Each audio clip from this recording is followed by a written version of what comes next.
आइए हम देखते हैं। देखिए फर्स्ट क्वेश्चन ये है, number of electrons present in -1 coulomb of charge. इस तरह के क्वेश्चन को क्या करेंगे, एक कंसेप्ट है क्वांटाइजेशन थ्योरम। क्या नाम है? Quantization theorem.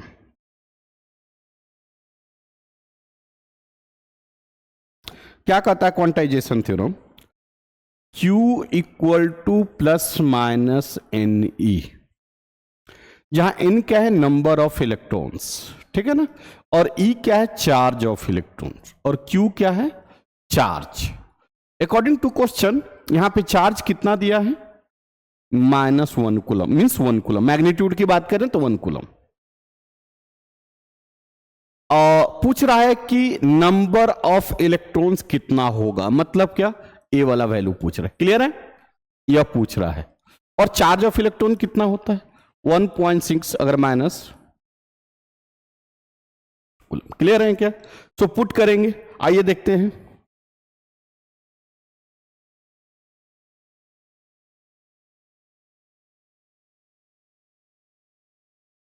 देन आइए स्टार्ट करते हैं।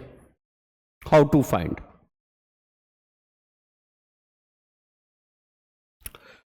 तो Q equal to n e. Q कितना है? 1 कूलम। N 1.6 into 10⁻⁻19। N की वैल्यू कितना आ जाएगी? N equal to 1/1.6 into 10⁻⁻19। What we can write? यह पॉइंट हटेगा तो ऊपर जाकर 10/16 इंटू 10⁻+19। यहां पे n इक्वल टू हो जाएगा 5/8 इंटू 10⁻19। अब यहां पे डिवाइड करेंगे तो n का वैल्यू आ जाएगा कितना जाएगा?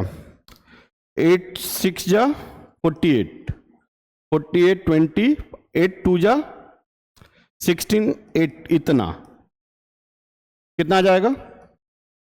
नहीं, यहां पे हो जाएगा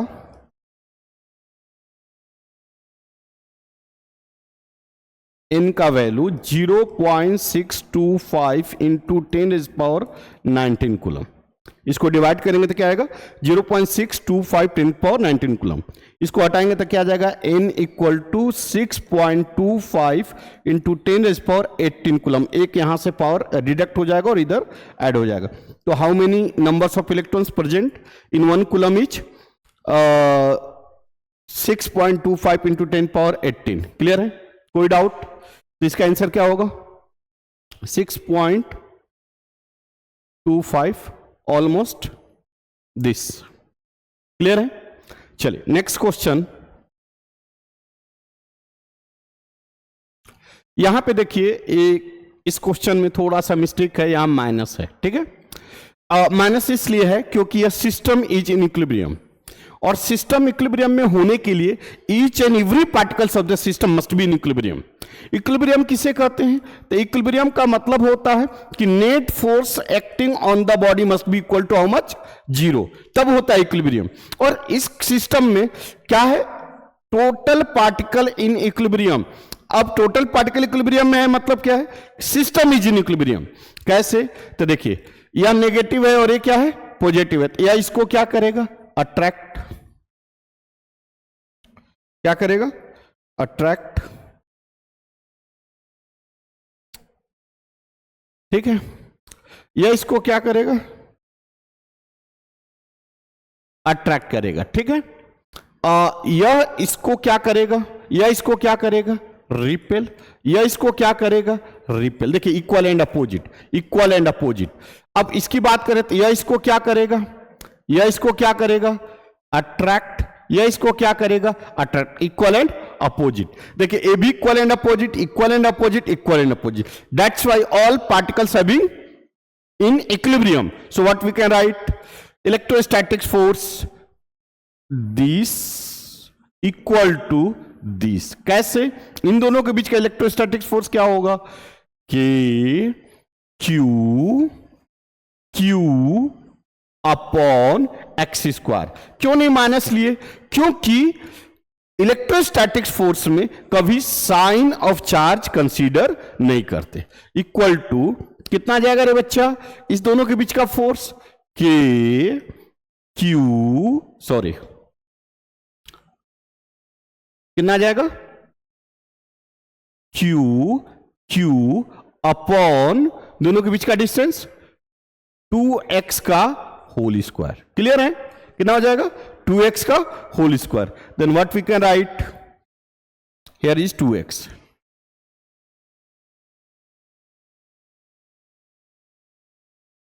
तो k से k कैंसिल, q से q कैंसिल, बचा क्या, q by x square equal to q by 4x square, ये दोनों cancel, then q by q equal to 1 by 4.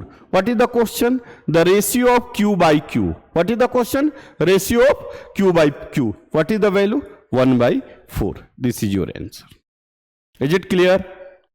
Okay. Now see, electric field lines provide information about. Electric field lines कैसे provide होता है? पहली बात कि आपको पता है पॉजिटिव चार्ज से n number of electric lines क्या होते हैं, आउट होते हैं। क्या होते हैं? आउट होते हैं। These electric lines are out. And negative charge से क्या होते हैं? n number of electric lines क्या होते हैं? इन होते हैं।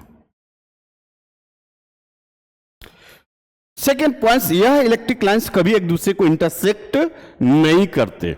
यहां पे फर्स्ट क्या है? Field strength. फील्ड स्ट्रेंथ का मतलब कि how many number of electric lines out या इन होंगे, how many numbers of electric lines out या इन होंगे। तो यह डिपेंड किस पे करेगा? इलेक्ट्रिक फील्ड पे। यह बात सही है। Clear? Second, direction, no doubt यह इलेक्ट्रिक, यहां पे कर्व, यहां पे कहीं भी टेंजेंट ड्रॉ करेंगे तो इलेक्ट्रिक लाइंस का क्या देगा? डायरेक्शन देगा। किसी भी कर्व, किसी भी इलेक्ट्रिक लाइंस पे टेंजेंट ड्रॉ करेंगे तो टेंजेंट क्या देगा? Direction of electric lines. So ये भी बात सही है। Second point, third point, nature of charge, सही बात है। पॉजिटिव से आउट होता है और नेगेटिव से इन होता है। सपोज मान लो कि इलेक्ट्रिक लाइंस है तो यह क्या दिखाएगा कि यहां से आउट हो रहा है और यहां पे इन हो रहा है। तो यहां पे क्या दिखा रहा है कि पॉजिटिव नेचर का, और ये क्या है? नेगेटिव नेचर का है। इसका मतलब क्या होगा? ये भी सही है। तो फिर क्या आंसर होगा? All of these. Is it clear? Next, the unit of dipole moment is. Dipole moment क्या है? Two equal and opposite nature का charge, two equal and opposite nature का चार्ज वेरी लेस डिस्टेंस पे separate करें तो एक moment develop होता है। उस मोमेंट को कहते हैं इलेक्ट्रिक डाइपोल मोमेंट, और इसका डायरेक्शन हमेशा नेगेटिव से पॉजिटिव की तरफ होता है। इसका फॉर्मूला होता है P इक्वल टू Q, और यदि दोनों के बीच का डिस्टेंस L है तो वेक्टर L, और इसका यूनिट होता है डिबाय। क्या होता है? डिबाय। So its unit is डिबाय। अगर बात करें न्यूटन, न्यूटन किसका फोर्स यूनिट है? फोर्स का। कूलम चार्ज का। फैराड कैपेसिटेंस ऑफ कैपेसिटर का। क्लियर है? चलिए आगे बढ़े। Which of the following IV graphs represents ohmic conductor? ohmic conductor means जो ओम्स लॉ को फॉलो करे। ओम्स लॉ क्या है? V equal to I R. यहां पे ग्राफ किसके किसके बीच बोल रहा है? I और V के। तो इसका मतलब I equal to 1 by R into V। यहां पे I के जगह पर Y, 1 बाई आर के जगह पे M, और V के जगह पर X। This is straight line passing through origin. This is the standard equation of straight line passing through origin. तो यहां पे क्या होना चाहिए? क्या ग्राफ होगा? यह नहीं होगा, यह नहीं होगा, यह नहीं होगा, तो क्या होगा? यह होगा। क्यों होगा? क्योंकि y इक्वल टू, देखो y के जगह पर क्या है? I current. x के जगह पर क्या है? Electric potential. क्लियर है? तो ग्राफ का नेचर, यहां पे स्लोप क्या देगा? स्लोप बोले तो टेंजेंट, बोले तो इंक्लिनेशन कितना है? 1 बाई आर। क्लियर है? अगर थीटा का वैल्यू बढ़ रहा है का मतलब रेजिस्टेंस घटेगा, और थीटा का वैल्यू घटेगा तो रेजिस्टेंस बढ़ेगा। यहां पे tan theta inversely proportional to R होगा। थीटा बढ़ेगा तो रेजिस्टेंस घटेगा। मैं क्वेश्चन के साथ साथ थोड़ा डिप में भी चला जा रहा हूं ताकि आगे पीछे भी क्वेश्चन आए तो आपको समझ में आ जाए। बढ़ू आगे, चलिए next. An electric heater is connected to the voltage supply after few seconds। पहली बात कि कोई भी चीज स्टार्टिंग होने के वक्त, मान लो कि लोड है, लोड बोले तो रेजिस्टेंस है और यहां पे बैटरी है, तो यहां पे अभी के डेट में जब तक इस बैटरी कनेक्टेड नहीं था उस वक्त इस सभी जगह क्या था, खाली था। बात समझे क्या? तो भरने के लिए, स्टडी स्टेट में आने के लिए एनर्जी क्या लगेगा, ज्यादा लगेगा। हां, जैसे ही स्टडी स्टेट में आ गया तब फिर एनर्जी कांस्टेंट फ्लो होना। चलो फॉर एग्जांपल, एक एग्जांपल देखिए बता रहा हूं। मान लो यह गड्ढा है, गड्ढा समझ में आ रहा होगा, होल्स टाइप का है, और यहां से पानी फ्लो हो रहा है, सपोज वाटर फ्लो हो रहा है। स्टार्टिंग में जब ये वाटर आएगा तो पहले इसको फुलफिल करेगा, फिर इसको फुलफिल करेगा, फिर इसको फुलफिल करेगा। लेकिन जब कंटिन्यूअस फ्लो होने लगेगा तो वो पानी एकदम सीधा चलते जाएगा। इसको कहते हैं स्टडी स्टेट, और यह इनिशियल स्टेट है। इनिशियल स्टेट में हमेशा एनर्जी का वैल्यू ज्यादा होगा, इसलिए करंट का वैल्यू ज्यादा होगा। Is it clear? The best example, जब आप गाड़ी चलाते हैं, स्कूटी स्टार्ट करते हैं, तो स्कूटी जस्ट स्टार्ट करते हैं उस समय स्लेटर ज्यादा देना पड़ता है, पेट्रोल ज्यादा देना पड़ता है। जब गाड़ी चलने लगती है उस समय पेट्रोल कांस्टेंट यूज होता है। बढ़ो आगे।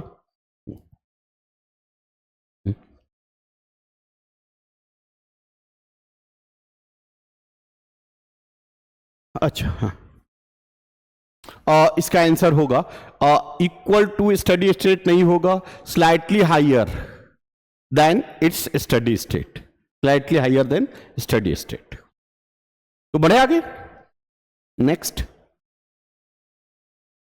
5 equal resistance of 10 ohm are connected between A and B and the figure. Simple word में एक चीज देखो, यहां हाइयर पोटेंशियल मान लिया, यहां पे लोअर पोटेंशियल मान लिया, यहां से करंट जा रही है, तो यहां से जाने पे दो रास्ता दिख रहा है, एक इधर का और एक इधर का। इधर वाले में रेजिस्टेंस ज्यादा है, रेजिस्टेंस ज्यादा है मतलब कीचड़ ज्यादा है, जबकि इधर वाला फ्री रास्ता, एकदम स्मूथ रास्ता है। अब है थोड़ा सा कीचड़, लेकिन थोड़ा सा है, और यहां पे कीचड़ ज्यादा है, फिर भी यहां पे दो रास्ता दिख रहा, एक ज्यादा कीचड़ वाला, एक कम कीचड़ वाला। तो करंट किधर से फ्लो करना शुरू करेगी, कम रेजिस्टेंस वाला, तो यहां ऐसे ऐसे ऐसे। इधर क्यों नहीं जाएगी, क्योंकि ज्यादा रेजिस्टेंस। इधर क्यों नहीं जाएगी, ज्यादा। समझ में आया? तब फिर रेजिस्टेंस का वैल्यू क्या हो जाएगा, 10 ओम। क्या होगा, 10 ओम। समझ में आया? कोई डाउट? यहां पे शॉर्ट सर्किटिंग कंसेप्ट अप्लाइड हो जाएगा। बढ़ूं आगे। नेक्स्ट, इसका आंसर होगा 10 ओम। नेक्स्ट है equivalent resistance in of the given network. यहां पे देखो नेटवर्क क्या दिया, पॉइंट ए है और पॉइंट बी है। सिंपल करंट यहां से आएगा तो सभी रेजिस्टेंस से same amount of current flow होगा, मतलब each and every resistance are in series. So what we can say that 3 ohm plus 4 ohm plus 5 ohm plus 6 ohm. तो आर ए बी क्या आ जाएगा, R A B equal to 3 ohm 4 ohm 5 ohm 6 ohm. कितना आ जाएगा रे बच्चा, 7 plus 5 12 plus 6 कितना आ जाएगा, 18 ओम। क्या आंसर होगा? आगे बढ़े। Next, equivalent resistance between A and B, how to find. C, मान लो यहां से करंट जा रहा है, यहां से करंट जा रहा है, यहां पे बढ़ जाएगा, लेकिन इस दोनों में सेम अमाउंट ऑफ करंट जाएगा। इधर I1 जा रहा है तो इधर से कितना जाएगा, I2, लेकिन इस दोनों से I2 ही जाएगा। ये दोनों आपस में क्या है, सीरीज में। तो 8 प्लस 5 कितना जाएगा, 8 प्लस 5 कितना जाएगा, 13 ओम। और ये क्या है, 6 ओम। ये दोनों आपस में क्या आ जाएगा, पैरेलल में। तो पैरेलल का क्या फॉर्मूला है, R equivalent equal to 13 into 6 ही है ना, 6 अपॉन 13 प्लस 6 कितना आ जाएगा रे बच्चा,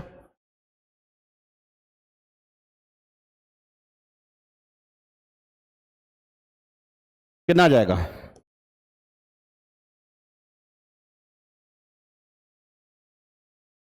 78 इतना आया इस टोटल का। अब इसके साथ ये दोनों क्या है? सीरीज में। तो RAB क्या आ जाएगा रे बच्चा? 4 ओम 4 प्लस 78/19 प्लस 5 कितना आ जाएगा?